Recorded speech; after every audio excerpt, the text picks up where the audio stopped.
Salut à tous, c'est Lunaris. Aujourd'hui, le test du vélo à assistance électrique Shengmilo MX-04.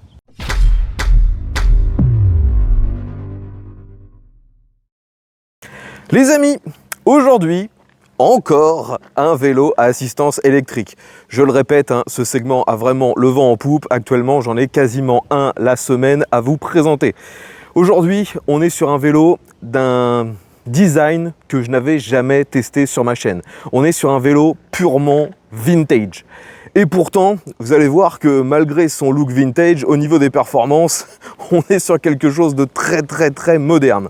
Donc comme d'habitude, je vais commencer par faire un tour du vélo avec vous, vous le présenter ses caractéristiques, et ensuite je vais vous donner mon ressenti à l'utilisation, ce qui va pas, enfin la même procédure qu'habituellement. Donc approchons-nous de ce Shengmilo MX-04. Donc déjà, comme je l'ai dit, sa plus grosse particularité, c'est l'esthétique. On est sur un vélo avec un look vintage, ça reprend un peu les codes esthétiques qui se faisaient presque sur des Solex ou des vélos première partie du XXe siècle. Ce qui bien sûr choque pour un vélo moderne, c'est bien sûr toutes ces parties en cuir marron, enfin c'est du simili-cuir. Ici on a la selle, pareil avec une forme un peu à l'ancienne, et c'est du plastique de la même couleur, un genre de marron. Et même le cadre du vélo, vous le voyez, avec cette esthétique très sobre, gris, métal. Eh bien, même moi qui ne suis pas un grand fan du gris métal, je m'aperçois que ce vélo, à chaque fois que je me balade avec, tout le monde me félicite en me disant il est magnifique et bien sûr, il a l'air performant. Ce qui donne tout de suite aux gens l'impression que ce vélo est performant malgré son look vintage, c'est bien sûr le fait qu'il s'agisse d'un fat bike.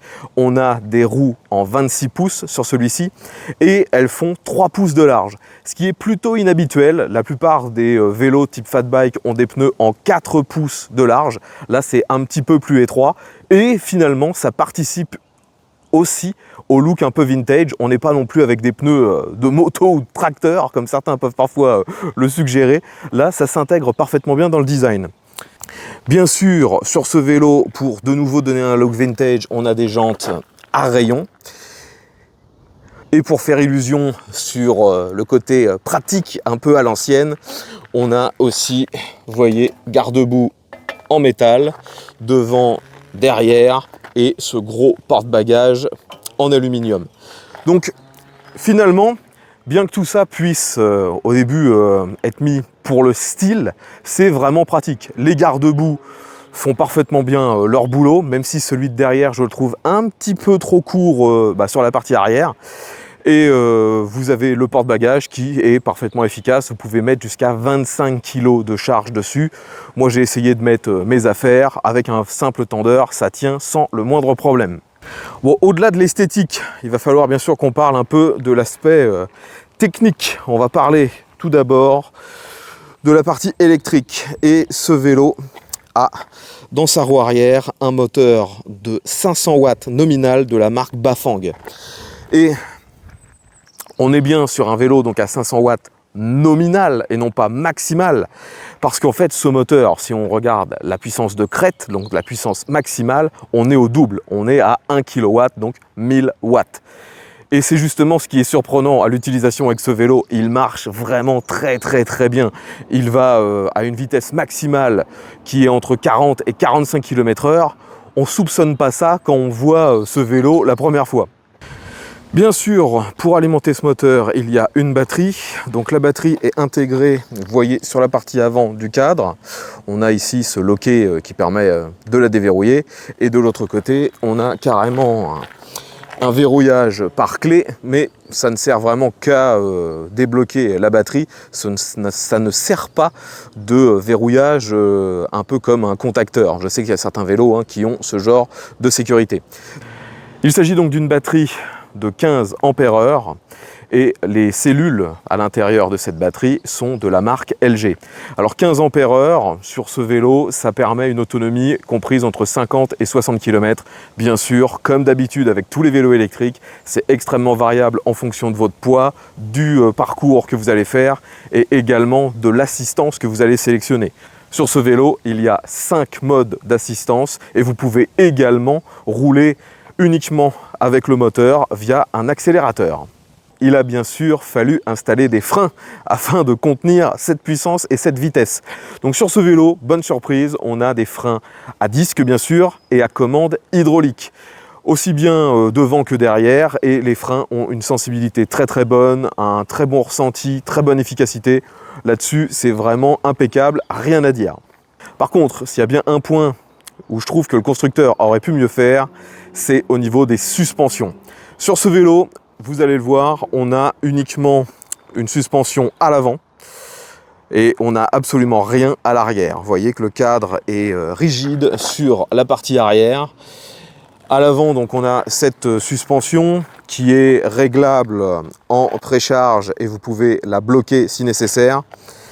Mais franchement, je trouve qu'à l'utilisation, cette suspension est plutôt efficace jusqu'à 30 km/h. Si vous voulez rouler au-delà des 30 km/h, à monter jusqu'à 40, 45, là, il faut se méfier. Vous pouvez, si vous n'avez pas mis la précharge suffisamment forte, vous pouvez carrément talonner la suspension. Donc, méfiez-vous. C'est à prendre en compte. Et le fait, bien sûr, qu'il n'y ait pas de suspension à l'arrière fait que sur les gros trous, vous avez parfois un peu des chocs qui vous remontent directement dans la colonne vertébrale. Heureusement, sur ce véhicule, ils ont mis une selle assez large et assez confortable. Donc la forme, pour moi, est parfaite. On est instantanément très bien installé. Par contre, c'est vrai que la matière n'est pas forcément très sympa. C'est du plastique.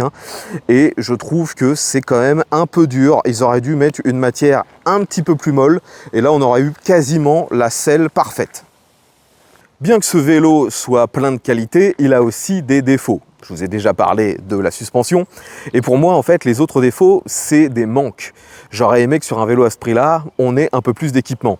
Tout d'abord, vous pouvez voir qu'il n'y a pas de catadioptre. Donc les catadioptres, je rappelle qu'il s'agit des petits réflecteurs. Normalement, c'est obligatoire. Le vélo n'en est pas équipé.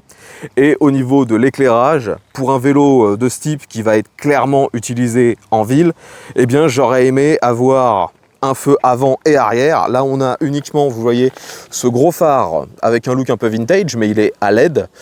Et c'est tout. Il n'y a rien d'autre. À l'arrière, vous n'avez pas de catadioptre, vous n'avez pas de phare, pas de feu de recul, même pas une petite loupiote dans la selle. Il n'y a rien du tout. Et ça, j'ai vraiment du mal à comprendre la logique sur un vélo de ce type qui va être utilisé en ville. Pour finir sur la partie technique, au niveau des commandes au guidon, vous avez uniquement 3 boutons pour la partie électrique. Donc c'est assez succinct et ça fait qu'il y a plusieurs fonctions sur chaque bouton. Personnellement, c'est pas ce que je préfère. Pour le démarrer, vous appuyez sur menu jusqu'à ce que l'écran, bien sûr, s'allume. Ensuite, vous avez plus, moins qui sert à changer le niveau d'assistance, ça va de 0 à 5. Et en rappuyant sur M, vous pouvez faire défiler les infos du tableau de bord. Donc l'odomètre, trip A, trip B, et globalement, c'est tout. Il n'y a pas beaucoup d'infos. Si vous voulez allumer la lumière, il n'y a pas de bouton dédié. Vous devez rester appuyé sur plus jusqu'à ce que le voyant ici vous indique que la lumière est bien allumée. Et c'est exactement la même procédure pour ensuite l'éteindre. Donc ça, une fois de plus, c'est quelque chose d'assez fréquent sur pas mal de vélos électriques, mais c'est pas ce que je préfère. J'aurais aimé un petit cadran avec un tout petit peu plus de boutons et que chaque bouton soit dédié à une fonction. De l'autre côté, on retrouve bien sûr les commandes du dérailleur. Donc ça, c'est toujours du Shimano, c'est complètement similaire à tout ce qu'il y a sur les autres vélos électriques de ce genre. D'ailleurs, j'ai oublié de vous le dire, mais sur ce vélo, on a un dérailleur à 7 rapports. C'est un Shimano tourné TZ. Et je le redis, c'est exactement la même chose que sur 90% des vélos électriques de ce segment. Et vous le voyez, on a à côté le petit accélérateur, donc c'est une gâchette qui s'actionne au pouce. C'est facile à jauger, ça marche plutôt bien. Et en dessous de tout ça, on a le klaxon. Donc c'est un bruit très électronique, mais fort. Donc on vous entendra bien quand vous en aurez besoin. Par contre, j'aurais aimé que sur ce vélo, on ait en plus une petite sonnette beaucoup moins agressive pour signaler notre présence, par exemple quand on est à faible vitesse et qu'il y a un piéton devant nous. Donc je pense maintenant vous avoir décrit l'essentiel des caractéristiques techniques de ce vélo, le MX-04. Maintenant, il est temps de vous parler de mon ressenti à l'utilisation. D'ailleurs, vous allez voir pas mal de plans que j'ai fait avec mon frère. On avait testé sur sa chaîne MC Aventure ce vélo en même temps que le Yoast Power Autumn. Celui-ci, c'est une fusée. Clairement, je vous l'ai dit, on est très surpris. Le comportement n'est pas du tout en rapport avec l'esthétique du vélo. On s'attend à quelque chose d'un peu pâteau, lourd et finalement pas forcément très sport. Et en termes dynamiques, en fait, il est vraiment balèze. Dès les premiers modes d'assistance, dès le niveau 1 et 2, on arrive déjà aux limites logiques en France. Parce que je rappelle qu'en France, les vélos assistance électrique sont théoriquement limités à 25. Donc en mode 1, vous flirtez déjà avec les 22. En mode 2, vous êtes déjà à 26, 27. Et ensuite, vous pouvez continuer de monter en assistance et monter ce vélo jusqu'à environ 40, 45. C'est vraiment, vraiment balèze. Et en termes dynamiques, que ce soit sur du plat, en montée, en descente, il n'y a jamais rien à lui reprocher, si ce n'est peut-être, comme je l'ai déjà dit, les suspensions dans les routes vraiment très détériorées. Mais sinon, la puissance est bonne, même dans de très fortes pentes, le vélo vous emmènera sans la moindre difficulté, vous n'avez jamais besoin de forcer. En plus, sur ce vélo, je trouve que l'étagement du dérailleur est plutôt bien fait, car même lorsque vous serez à haute vitesse, donc à environ 40 km/h, vous avez le dérailleur qui vous permet toujours de pédaler sans que vous ayez cette sensation désagréable de mouliner dans le vide. Là, vous êtes encore un peu en prise et vous pouvez continuer de mettre un effort. Donc ça, c'est vraiment pas mal. J'ai aussi utilisé un petit peu ce vélo en chemin. On sent rapidement que bien qu'il ait des gros pneus, ce n'est pas vraiment adapté. C'est plus les suspensions qui vont vous limiter très vite et surtout le fait de ne pas avoir de suspension à l'arrière. Néanmoins, un petit chemin roulant, ça se fait sans problème.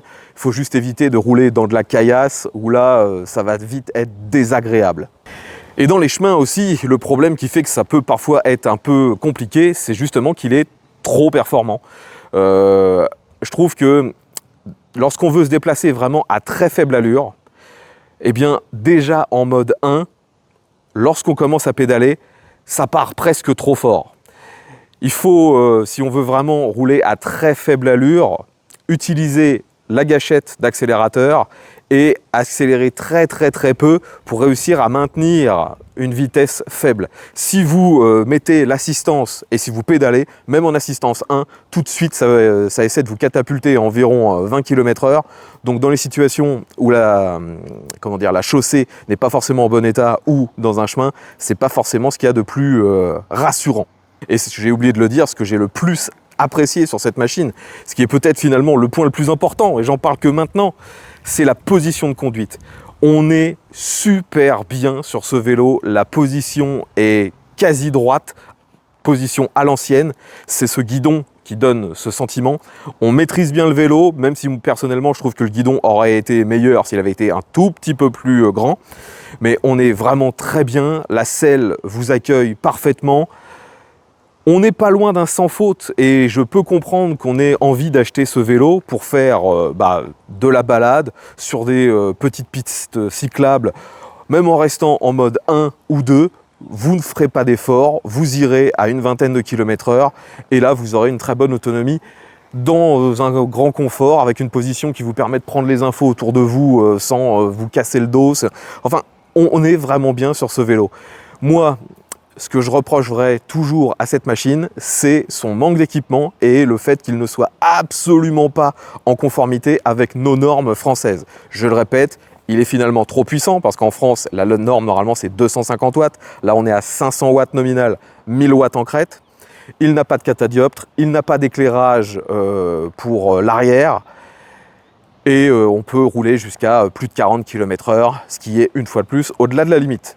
Néanmoins, je sais très bien qu'en France, il y a un marché pour ce genre de vélo car les gens vivant à la campagne ou en périphérie des villes n'ont pas grand-chose à faire la plupart du temps des limitations de vitesse et des limitations de puissance pour ce genre de vélo.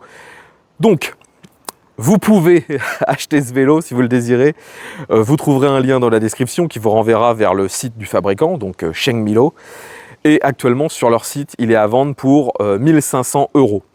Tout en sachant qu'il y a très souvent des codes promo pour ce vélo et qu'ils mettent un peu moins cher, et qu'il est aussi distribué en France via différentes plateformes, et que actuellement il y a même des promos qui le mettent à 1300, 1350. Donc c'est un vélo qu'on trouve pour un tarif, on va dire, conforme à son équipement, conforme à sa puissance. Mais lui n'est pas du tout conforme à la législation, je le répète. Voilà les amis, globalement tout ce que je pouvais vous dire sur ce Sheng Milo MX-04. Si vous avez des questions, l'espace commentaire est là pour ça. Si vous avez apprécié ce test, n'oubliez pas de mettre un petit pouce vers le haut. Si vous aimez ce genre de test, je vous invite à vous abonner. Vous l'aurez compris, il y a de plus en plus souvent ce genre de test sur ma chaîne. Je vous dis à bientôt et vive à tous!